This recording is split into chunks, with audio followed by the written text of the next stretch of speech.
Well, it's about time for me to get this transmission back together. So what I got to do first is clean off this case, spray it down a little bit, and I'm going to start hanging parts back on it. Well, I've got both the servos in. They're pretty simple. You just slide them in and tighten the cover. Now I got to put together the one-way clutch here. I've got new rollers. I'm going to put them on there, and then we'll throw that in. Alright, one-way clutch is in, along with the number 9 thrust washer that's behind it. Next up is the parking pawl and the parking gear, which will go on this side. Alright, parking pawl is in, the parking gear is in, and the distributor sleeve is in, along with the number 10 thrust washer, which goes under the gear here. That's all together. Now on to the next step. Alright, I've got the output shaft in, the governor body's in. Now I got to go in there and get the low reverse drum, put that in.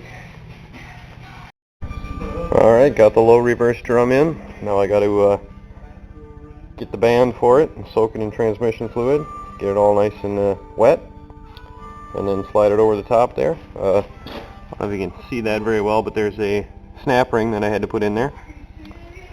And then I can go from there. Now the oil pan off the transmission usually works pretty good to soak your bands in, so I'm going to go ahead and soak it on this side for a while and flip it over and do it again, and then soak the intermediate band while I'm at it, and should be good to put it back together. Well, I almost got a little ahead of myself.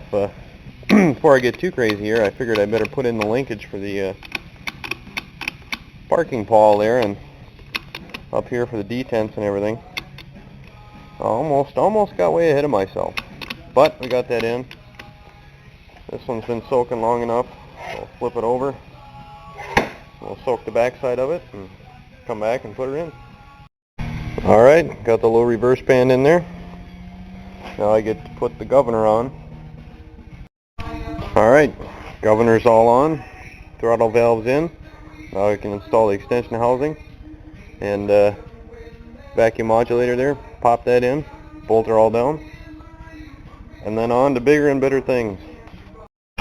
Well, I got the extension housing on, but ran into a little bit of a snag. The seal I got for the extension housing is the wrong size. Too big, won't fit. It's not a huge deal, but it'll definitely slow me down a little bit, so I'm going to have to get another one of them. And she's coming along pretty good. Still got more to go in though. Well, I got the reverse planetary set in there. Now this is going to go a little bit fast. At the reverse high, I got to set the forward into that. You can see that well. I got to engage all the little clutches, and then do the same thing with this. I'm going to put that in there like that, and then put the shell on there, and then I can slide the whole thing in to the case. Alright, there we go. Now that this whole assembly is together, I can pick it up as one piece and slide it right in here. Well, I got the big clutch pack in there. Now I got to put that band in. And then I think that's probably all I'll do tonight. I got a couple of videos to edit, so get doing that, take a shower, go to bed, start it all again tomorrow. Alright, a couple days later I'm back. I got the band in, and I've got the pump ready to go. I got the thrust washers on it and the oil pump gasket on there. So now all I got to do is pick that up, put it in there, put a couple of bolts in, and then make sure it's all seated nice, put the shaft in there, and then do some end plate checks, and should be ready to bolt it all back together. Well, I've got the front pump in there and the input shaft in. Now I got to go get my my little camera mount, which doubles as my dial indicator stand, and I'm going to have to clamp it onto here and put the dial indicator there on the input shaft, and then pry this back, and then measure how much it comes out, see if I'm within spec, and if it's good, we'll go from there and put her back together. Alright, I've got her all set up, ready to go, and now I just got to pry in between here, that way, and we'll see what it goes to.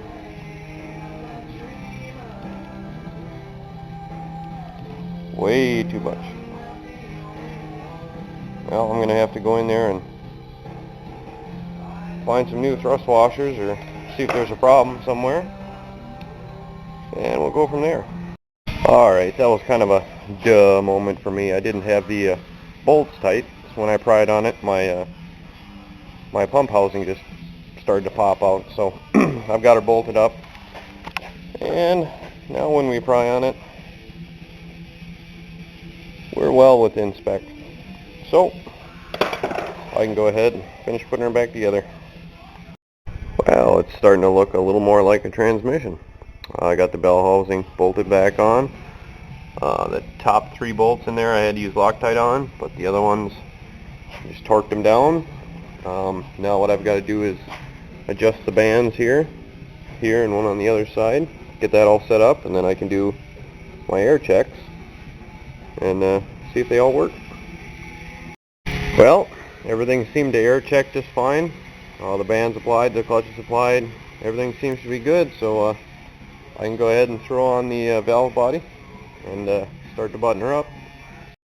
Alright, valve body's all bolted in. Linkages are all set up. So now I just put the filter on, and then the pan should be ready to go, and a couple more little accessories I gotta put on, but other than that, it'll be pretty much done. Well, I got the pan sitting on there. Forgot to clean off the bolts, so I'll have to do that. We can bolt that on. Got to put the neutral safety switch in here, and then the arm for the kick down linkage, and the speedometer gear there goes in there. And then I got to buy me a seal for this rear. But after all that, it'll be all done, and hopefully it'll work. Throw it in the car, throw some fluid in it, and there she goes. Project's been waiting for quite a while, but pretty much done finally. Sweet.